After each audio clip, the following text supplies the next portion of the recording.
Again, welcome everyone. We appreciate you taking time out of your busy schedules to attend our webinar today.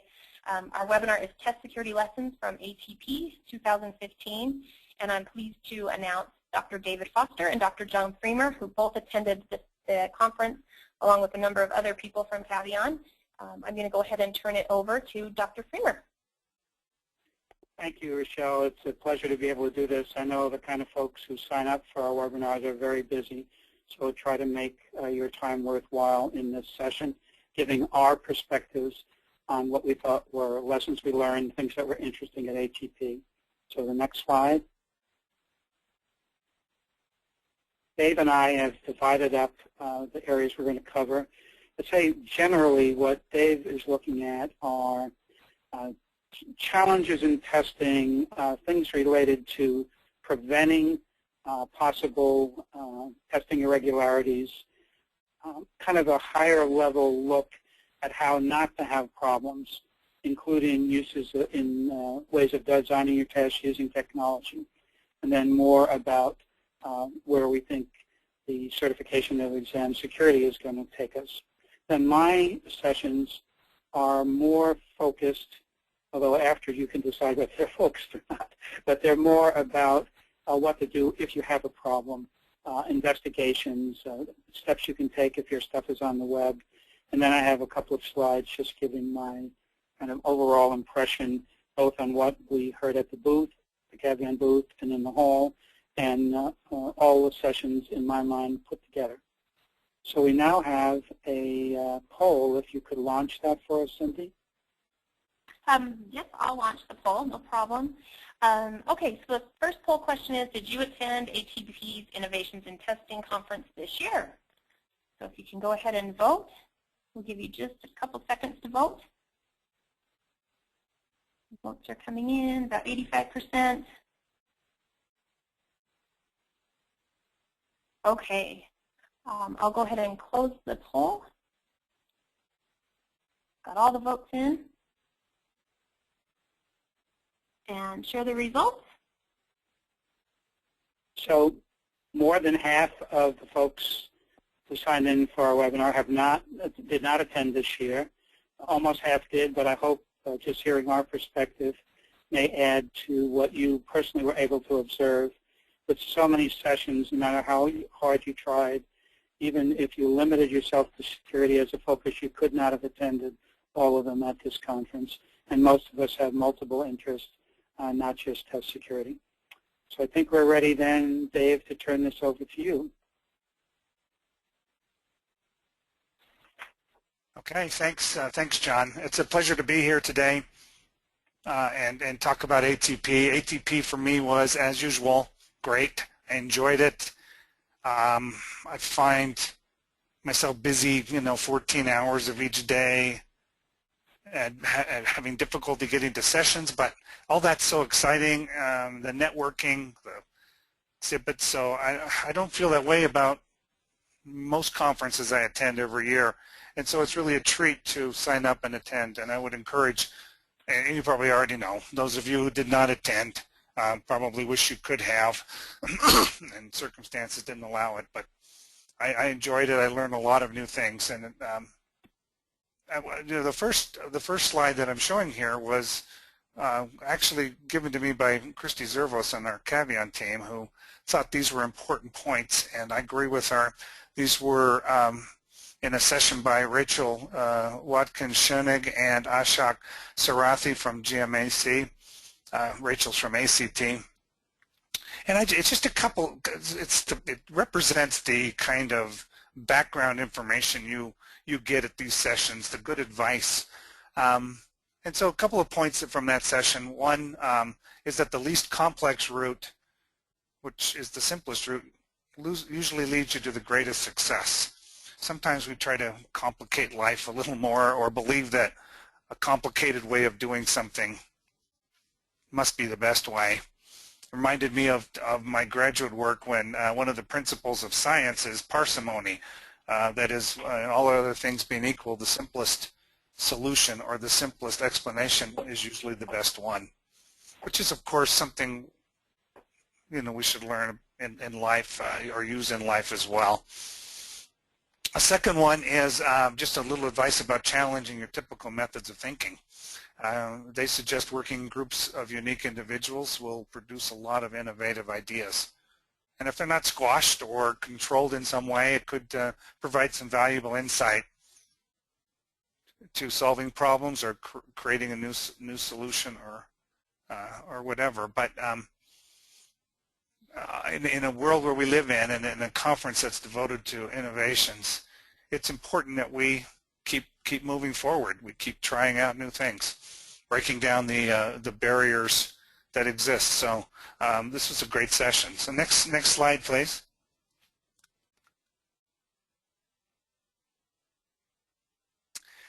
Security, of course, this was a strong suggestion from some very good people in the industry. Kerry Davis from Microsoft, Joe Bruscia, and Brian Fries from Pearson VUE. These 2 bullet points illustrate some urgency in their voice about security. They're indicating in the first bullet point that stronger security policies and procedures are needed. And they mention in schools, but that word in schools could be replaced in certification programs in the workplace to help ensure the integrity and validity of test results. So they're suggesting what we have today, and I would agree with them completely, is not yet strong enough.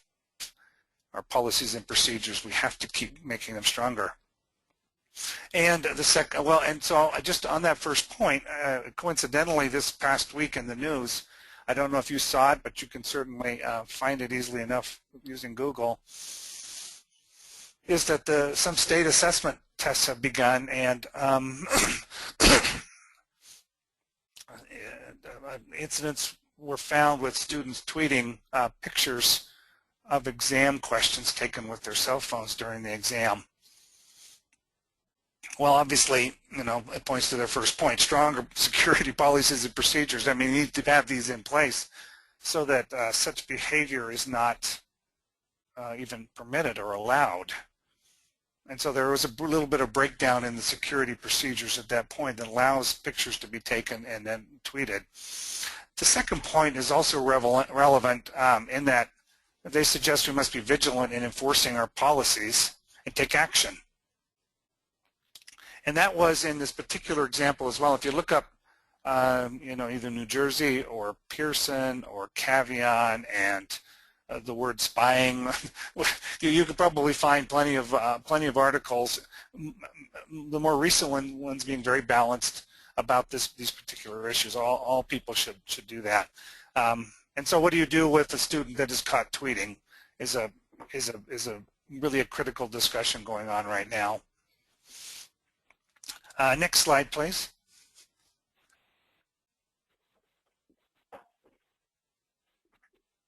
So, if you didn't already know, security was certainly a hot topic. In fact, it was the hottest topic at ATP. I counted in the program that there were at least 20 sessions covering security, which is by far the topic, the topic with the most sessions. So, we can ask ourselves, why is that?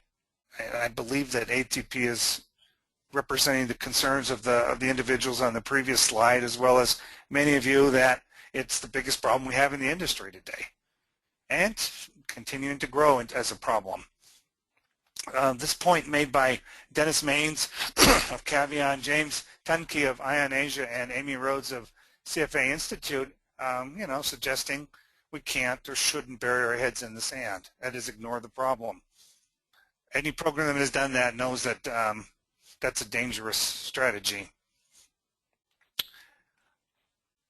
We are pushing the boundaries also on where our tests are given and how they're given, increasing the security issues. So this particular session dealt with how to maintain security, excuse me, while giving your tests in dangerous or high-risk places around the world.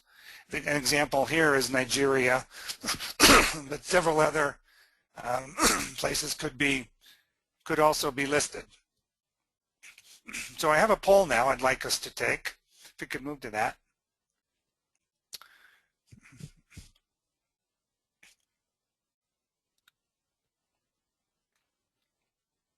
Sorry about that. I was trying to give the poll on mute. So how much do you agree with this statement? Security threats are still on the rise. So go ahead and cast your vote, please. We'll give you a couple seconds.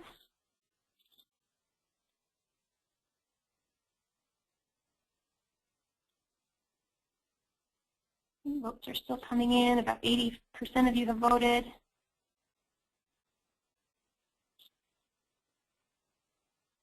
Okay, 3 more seconds. Okay, I'll go ahead and share the results. You know, excuse me, I really love these polls. I learned some things, you know, after I answered, and I appreciate you responding. Well, I have to agree with your agreement. And I appreciate you recognizing this fact. And now my next slide talks about some additional threats.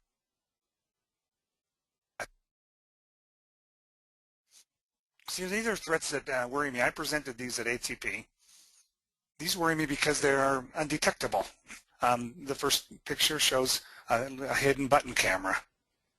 The second one shows a tiny micro two-way radio that fits in your ear. And the third one, which I call extra hidden, is because people do come to the testing event or testing session with accurate pre-knowledge of the test content. These three threats are, as I say, difficult to detect with our typical measures of a proctor moving around a room. These worry me. They worry me tremendously. Much of what I do every week is to try to come up with some reasonable protections and solutions for dealing with them. And there are many things. I mean, what it means is that, and please move to the next slide. And I won't get to the content for just a second, but what this means is we have to come prepared with every single security tool we have in the toolbox. We have to have the best authentication of individuals taking the test. We have to have protect the tests completely during development. We have to make sure when tests are transferred to testing locations that they're done so safely and when they're stored there, they're protected with the highest degree. We need to have proper agreements and rules in place. We need to hold test takers and others to the highest standards. And this is another one. What I'm presenting on this slide is what I did present at ATP in relationship to those difficult threats. Is we can also apply security at the design level. We can design our items and our tests to protect the content from theft and to make it difficult to cheat. Now, most of the time we don't think of designing the test for that with that purpose in mind, and it's true, it's not the primary purpose, which is to measure well, but it is a strong second place. And we can change the ways our items and tests work to frustrate the thieves and the cheaters out there. So just a couple of examples. On the test level, adaptive tests present only about half or a third of the content needed to achieve an accurate score compared to the traditional test. So if you can protect 30 or 70%, 60 or 70% of the test from exposure, you are making it difficult for those threats to operate. At the item level, randomizing options and questions on a test make it difficult for someone copying from a person sitting next to them. That's a simple example. I've introduced over the years a multiple choice question called the discrete option multiple choice, which simply presents options one at a time until the question is answered correctly or incorrectly. And what it does, it saves a lot of the item content from being displayed, but still you can get whether the person knows the answer or not. These are two or three examples of new designs. There are many more. I think one of when Rochelle mentioned that CESP.org, there's a paper out there that John Freemer and I wrote that with many more design characteristics. So I'd welcome you. I'd suggest you go out and take a look at that. Next slide, please.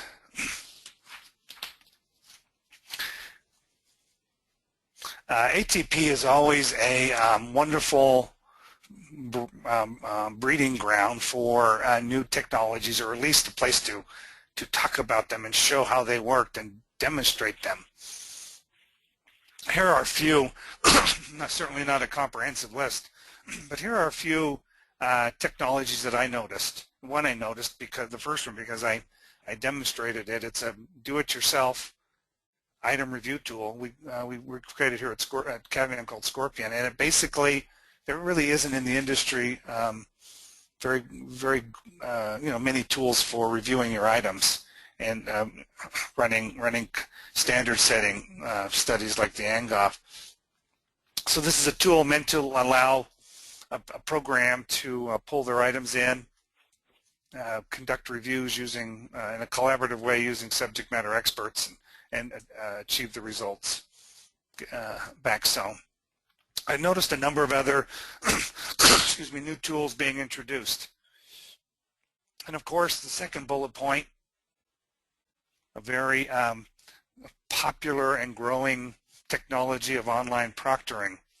Can't turn around at ATP without running into a online proctoring vendor or a session on the topic or a demonstration on the topic. There's no doubt in my mind that this is the way proctoring will be done in the future. You know, whether it's 5 years or 10 years from now, the traditional model of a person walking around the room trying to see if you're doing anything wrong is simply not viable long term, and we all accept the convenience and advantages of online, whether it's in our banking or travel or really anything else we do in this world. We understand the appreciation. We appreciate that. I do think most of them are not very good services yet. Last year, Caveon put out a set of standards to try to help those organizations improve what they're doing so they can actually prevent, discover, deter security attacks. So that those set of standards that followed will allow this particular technology to advance faster. The third one is at this conference there were a number of new item types presented, new methods of performance testing, or dealing with problems or issues or advancing areas of research in these topics. The main value to me of this particular technology is better measurement. If we know what skill we want to measure, sometimes, you have to look through all the various ways of measuring it to find one that fits it best. That's the best way to come up with or design a test for measurement purposes. So I'm excited about these, and I like the fact that they're emphasized pretty much at every ATP conference. The fourth bullet point, data forensics software. This is not a sexy area. This is data analysis. This is data mining.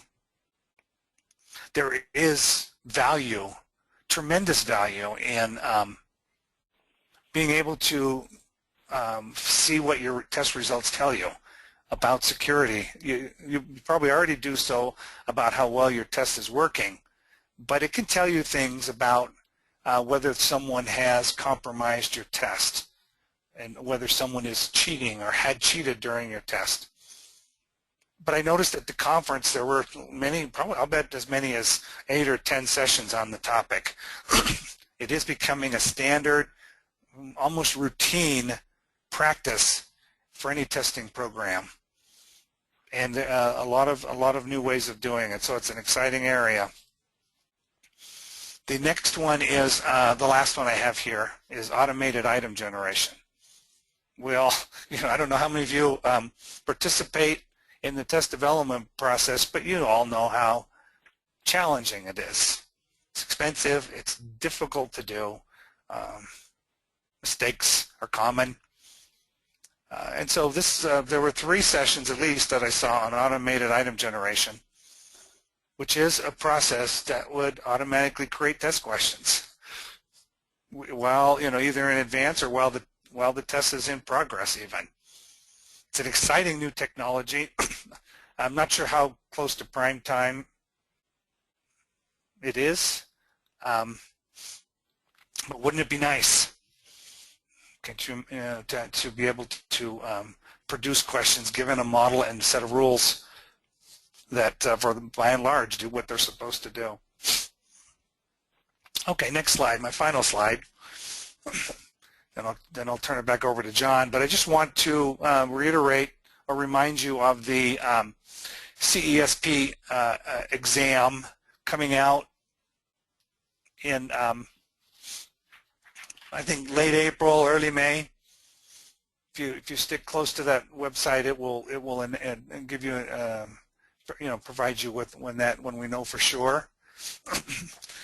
What it does indicate is that we are, I think the industry is ready for a career or a profession in security. There have already many full-time people working in this area in our industry, and I think that's growing.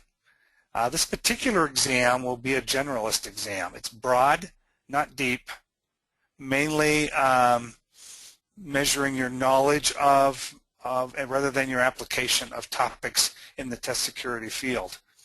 The challenge will be that it is broad. You have to know a bit about 15 or 20 different security topics. The setting for the CESP exam is within a nonprofit institute, the Institute for Exam Security. We're trying to make this a watering hole for professionals who want to know and develop their talents and skills in security. As time goes on, there will be specialist exams. That is, say all you want, just in depth on data forensics, or in depth on web monitoring. So it's got an exciting future.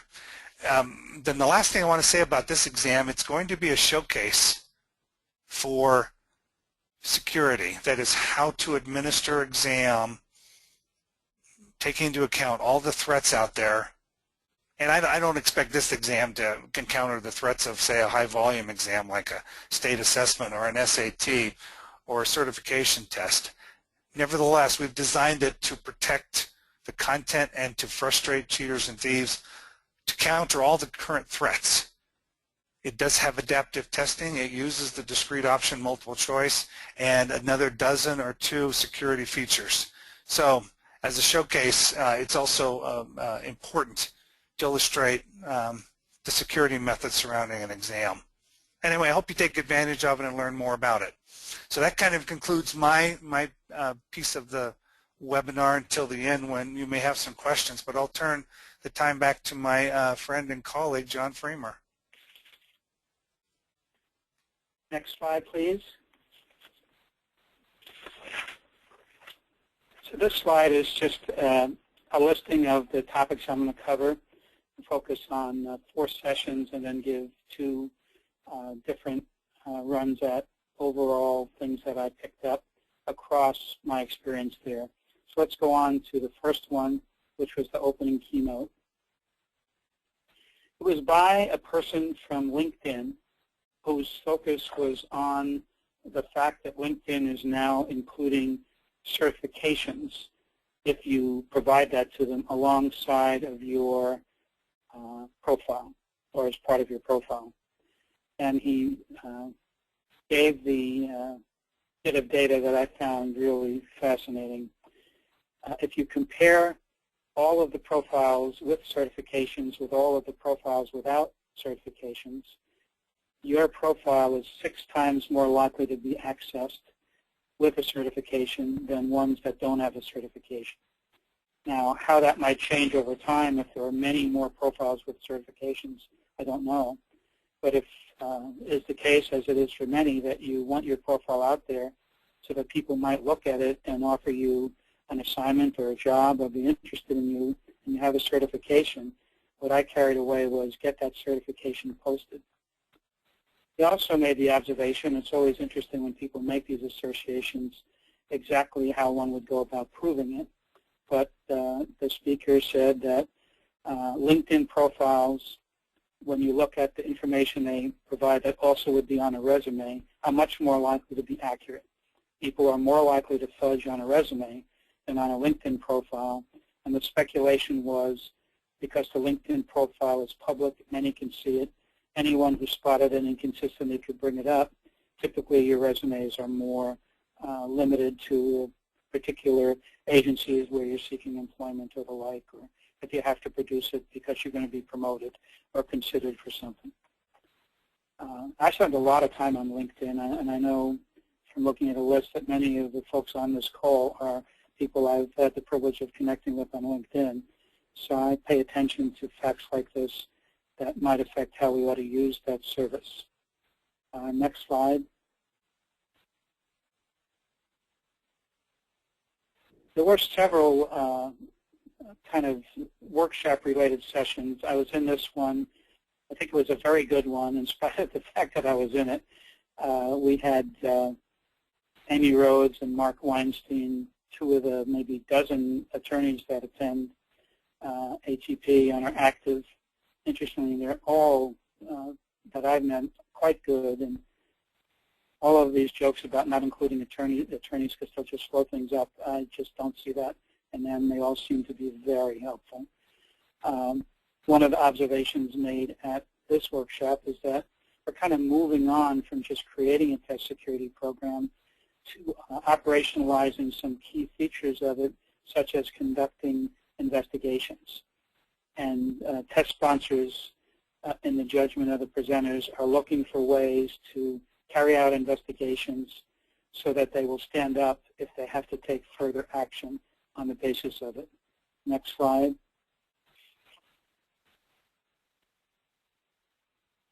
What we did in that session was ask individuals to work a case, and specifically to focus on how they would get started.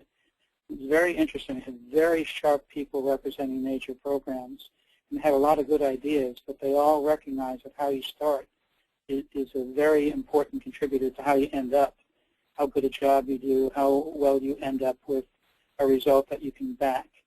And we spent a lot of attention on the framework that you ought to follow.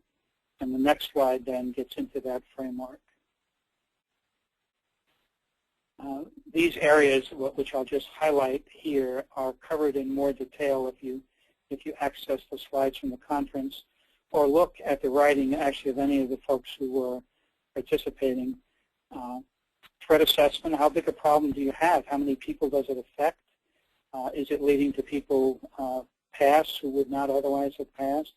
What's the exposure of your program, given what your initial information suggests? Who's going to manage the investigation? Single person, person with authority, a person who knows. And one of the problems people have is they realize that there's a legal component and they go and get legal help.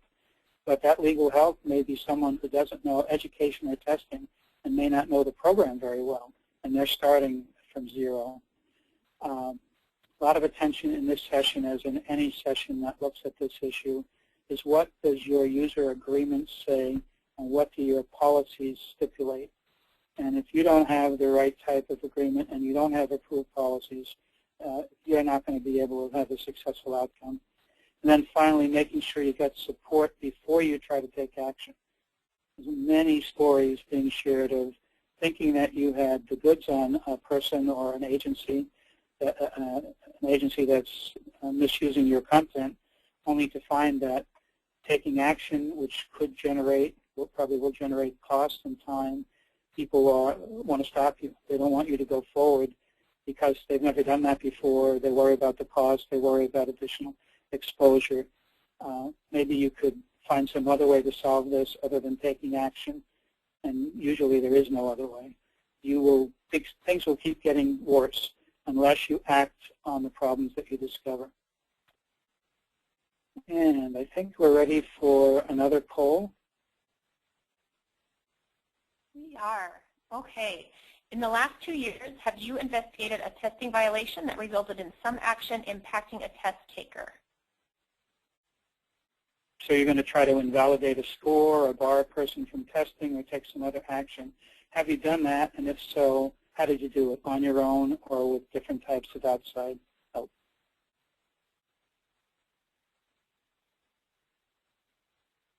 Okay, about 70% of the votes are in. We'll give you a couple more seconds to vote for the choice that applies to you.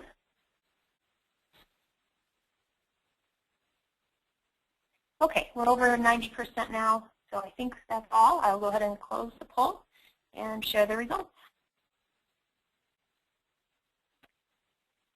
So there are only 30% who didn't carry an investigation through to the point where some kind of action were taken.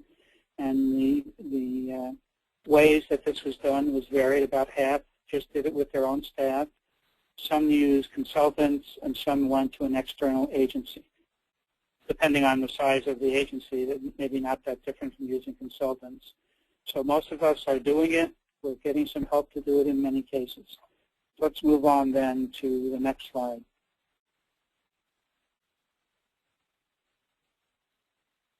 This was from a session about test security in school settings. And in general, the ATP conference does not draw that many school people. State assessment, district, whatever. This year I can especially understand that. This is probably the busiest time, at least in my many-year history working with state assessments. Everyone's doing 1.5 jobs or more, so you don't get that many folks attending the conference. But it's not because states are not interested in security. Indeed, as the first slide points out, the recognition that security is critical. It's critical to fairness and validity, and the states are looking for guidance as to how to best improve test security within the constraints under which they operate. Public agency, economic limits, doing everything kind of in a fishbowl where people are looking at them and telling them what to do at every step.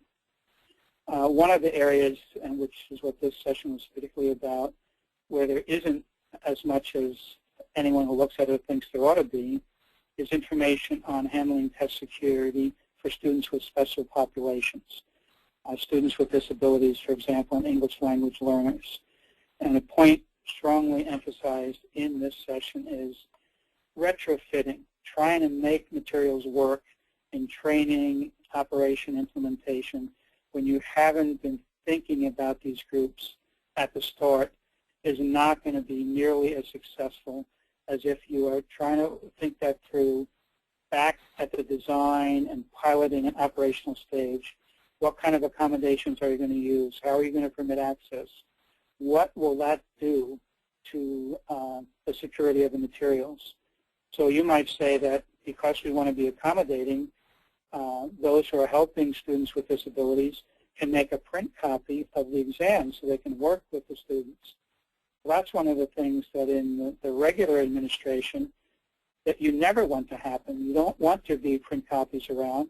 But that may be the only way to attain the accommodation. So you better be thinking about how people are supposed to do that so that the students get the help that they need, but the program is not compromised. Not an easy issue, but an important one that needs to be addressed. The next slide. A lot of the work that I'm involved in is trying to stave off problems. We certainly work on detection, we work on investigations, but prevention is where I'd love to see more of our efforts at Caveon and more efforts on the part of our clients. It's so much better not to have to deal with the irregularity that occurred than is to figure out what to do when you can see that misbehavior did occur, it impacted the scores, it impacted the summary judgments, the data that you have is wrong.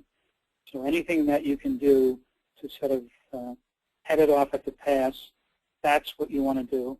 And some of the easiest things have to do with training, policies, guidelines, staffing, definition of roles. And what is starting to develop are standards and guidelines. States are good at sharing with each other what they've learned. And recently I've had a chance to work with my colleague John Olson.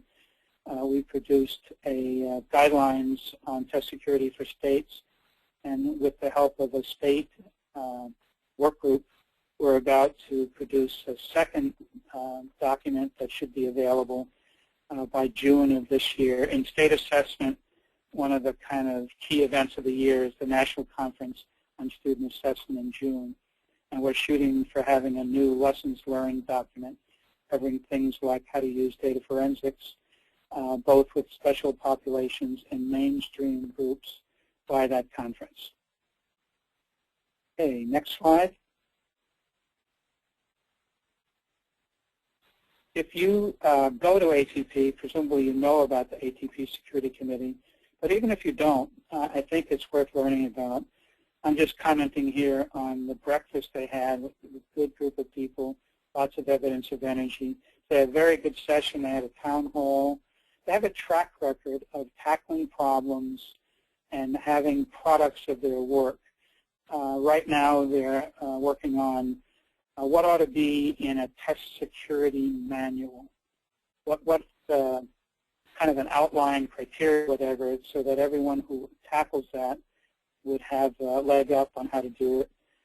How do we handle the fact that our test material is appearing out on the web, and in order for people to make money on that, they need the cooperation of payment providers.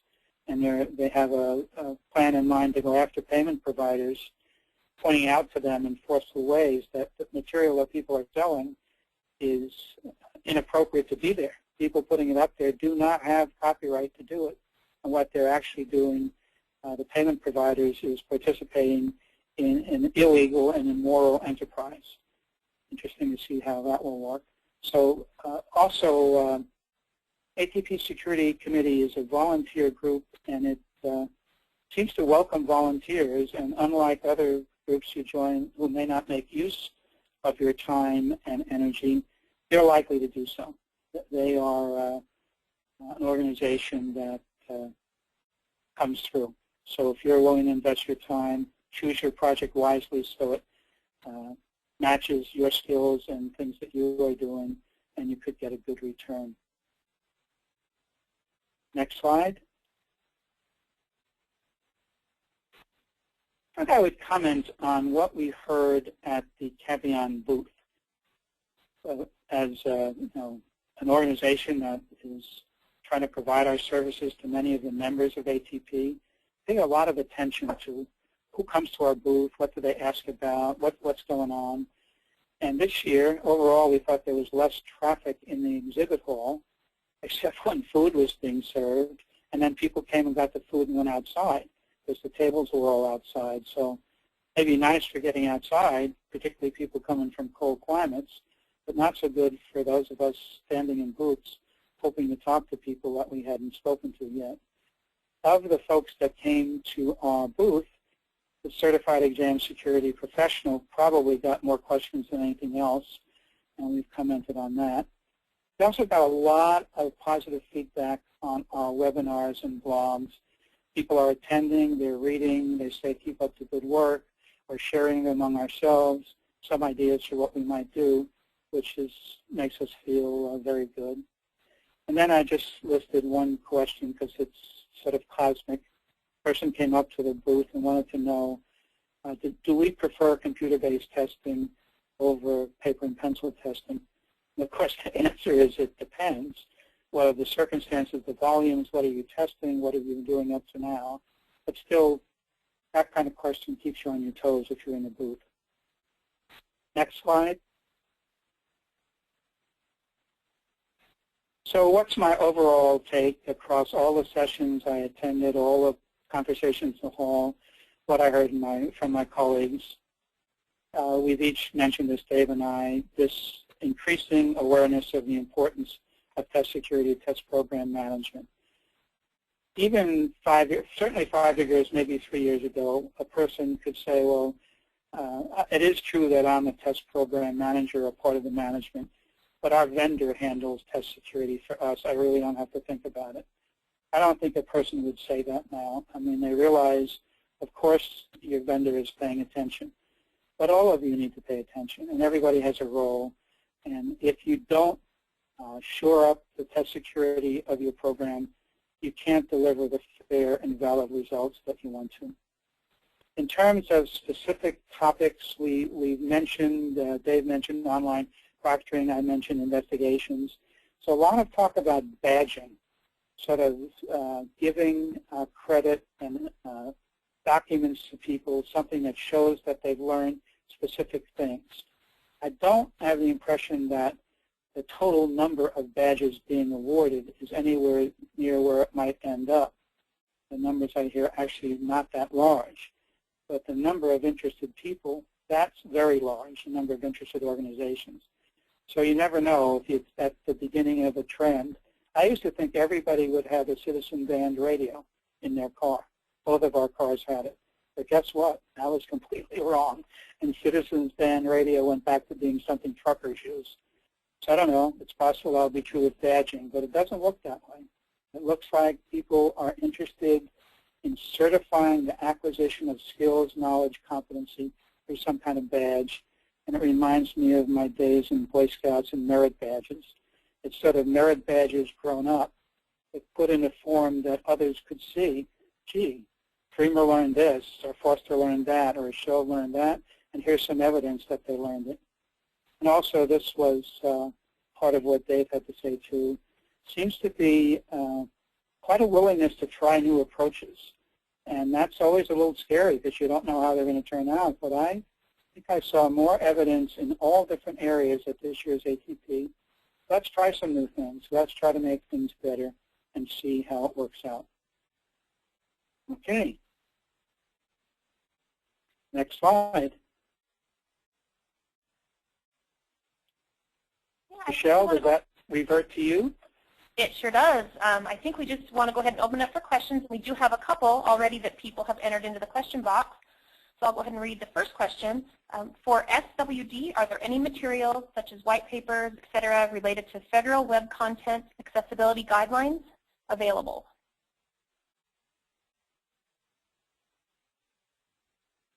Dave, do you want to do that, or should we just... Yeah, could you repeat the question, Michelle? Sure. It says, for SWD, are there any materials such as white papers, et cetera, related to federal web content accessibility guidelines available? You know, I don't know of any. Sorry to say. Don't know of any. John, do you know of any? I don't, but we can take the question back to our colleagues too, Sure. Yeah. which is Good what idea. we do when we don't know the answer, which is not that unusual. That's a very good point, and I can put, if we do find any information, or if we don't, I can put that information in the follow-up emails that you'll get. So thank you, Todd, for that question, and we'll let you know what we find out. The next question is, let's get back to it here. They're coming in quickly. Are you concerned about possible security threats from smartwatches or Google-type glasses? Yeah, I'll take this one, John. Absolutely. The pictures of the ones I showed the little button cam. That's similar to what might be what is in Google glasses or in a dozen, maybe 2 dozen other devices. Certainly the smartwatch would have one, but there are kind of normal-looking watches that also have them. Yeah, to me, that's what worries me most right now in security is that threat, because in a very much without any risk they're experiencing, these thieves can capture the content of your test and immediately ship it off, because they're Bluetooth enabled. They can ship it off to any other location, and it's gone pretty much at that point. So yeah, they worry me tremendously. We definitely need to find a solution to the problem. Okay, thank you, Dave. Next question is, does Caveon have an idea about how prevalent cheating is? And she notes, I struggle to convince my organization that security should be a higher priority. Are there any resources for this? I'll take one stab at that, Dave, and maybe you want to answer also. In the most troublesome programs where we've looked at the data, more than 25% of certifications being awarded show some evidence that compromise contributed to the scores. So that's sort of the upper end. In the areas with the tightest controls, in military testing, in exams like the multi-state bar, I think it's 1% or less. And in the area where I've done a lot of work in recent years, state assessments, I think cheating by adults is somewhere between 1% and 2%. You would never know that from the newspapers who are falling over themselves telling you how terrible things are. I just don't think that's true. I think it's 1% or 2%, but it's in an environment where we have zero tolerance. So you have a large school district, you have a lot of teachers in it, other educators involved in testing. 1% and 2%, if you don't understand what's really going on, seems impossible and insupportable, but I'm pretty sure that's what it is. I would love to live in a world that had 1% to 2% security problems. The research conducted by the Josephson's Institute and others in colleges and universities show cheating at the rate of 40, 50, 60, 70%, and generally increasing. We have done some data forensics work for IT certification programs and have discovered the use of pre-knowledge ranging in the area of 40 to 80% of the test scores being as a result of pre-knowledge. Although I would basically agree with John that when proper security methods are put in place, and when I say proper, I mean anything you can do, anything that's available, that the rates probably decrease to below 10%, probably below 5% if you're doing it. That's the goal. I would guess that most programs do not implement security in that high degree. Okay, thanks for that answer, and thanks for the question, Sarah. Let us know if you need more help from us in convincing your organization. The next question is from Gregory, and he would like to know how to get in contact with the ATP Security Committee to volunteer.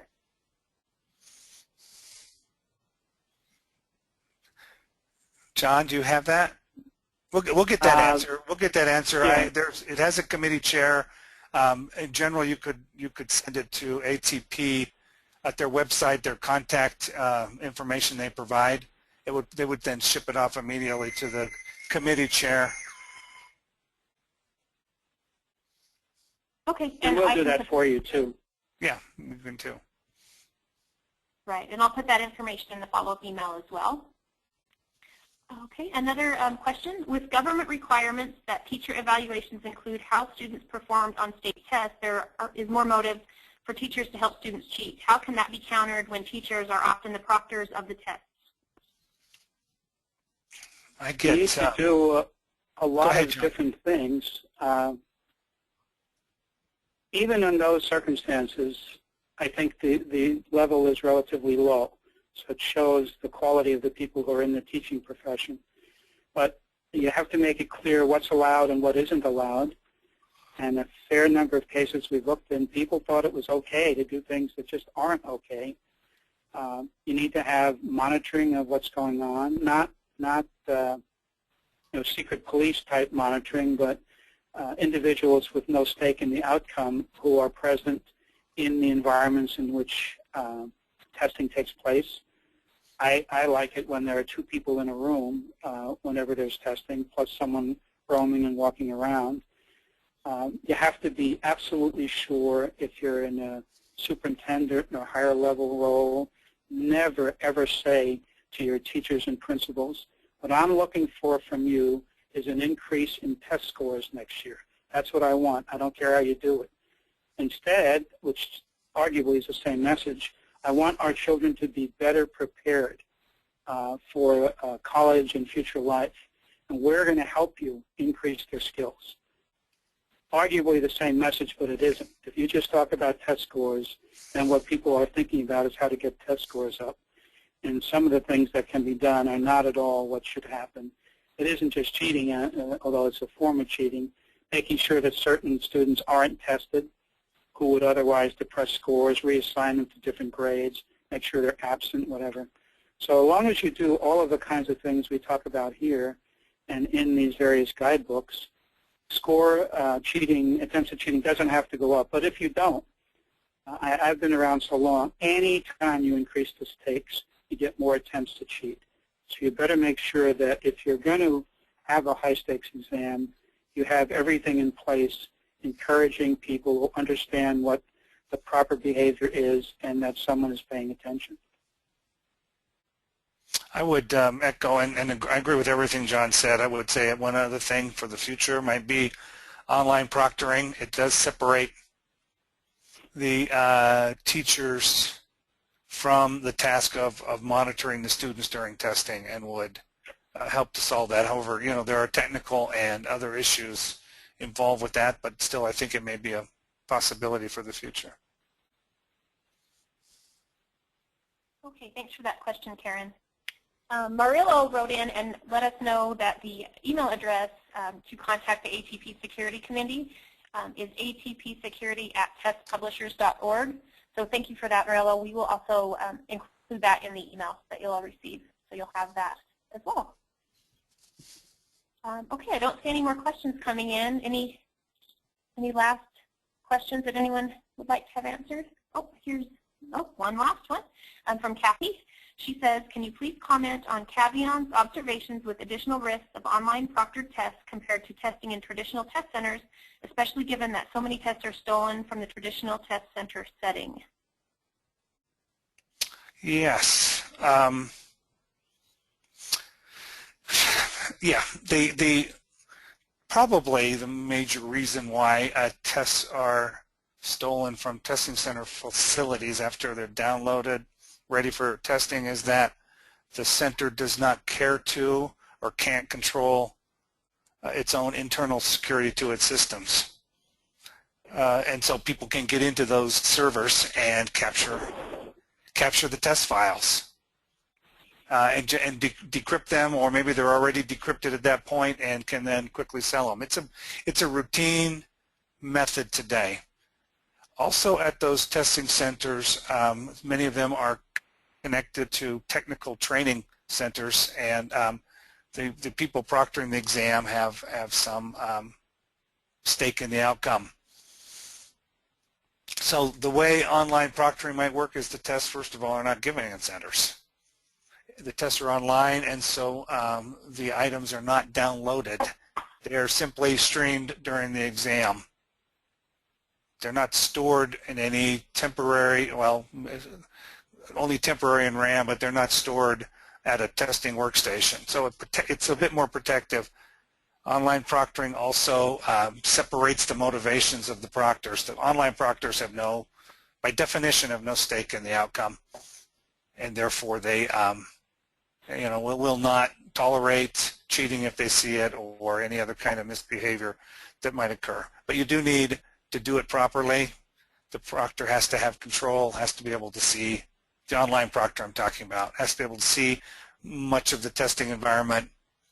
And so it is a solution for the kind of security threat you mentioned. Now, I just want to say all that in context. Online proctoring or on-site proctoring are not panaceas for all security ills. They deal with about half of the threats, but the other half of the other threats have to be dealt with. And like I already told you on the webinar today, there are undetectable threats, like a button cam or Google Glass, that the proctors are ineffective against, whether it's an online or an on-site proctor. So other security procedures have to be put in place for these other threats. Okay, thank you. So it looks like we have some more questions coming in. We're just bumping up against the hour. I'm going to take one last question, and then if we didn't get to your question, we'll be sure to answer that in the follow-up email. So the last question I'll take is, how much opportunity do you see for someone holding the Certified Exam Security Professional credential? From Gregory. Well, it will depend on how widely it's recognized. I think people will stand out because, particularly in the beginning, you'll be the ones that have it and others won't. And if we are successful as we're aiming to be, people that look at what's covered and the kinds of questions and the way they were administered will have a positive view of what's behind it. And one of the things that I think really helps the certification is the sense that if you got that, you really earned it. There was no easy way around it, having someone take it for you or having all the answers in advance. So, I mean, we've got our heart and souls in this. So it's like, how beautiful are your children, you know, or how smart are they? Turns out they're all smart and beautiful. So you have to take that into account. Okay, thanks, John, and thanks, Gregory. Okay, we'll go to the last slide, and just want to say thank you to Dr. David Foster and Dr. John Freemer for their time today, and especially to all of you attendees who took the time to listen to our webinar. Look for a follow-up email from me in the next couple of days. And again, if you have more questions or need help with anything, feel free to email me anytime. We'll go ahead and conclude the webinar for today, and thanks again, everyone. Have a great rest of your week.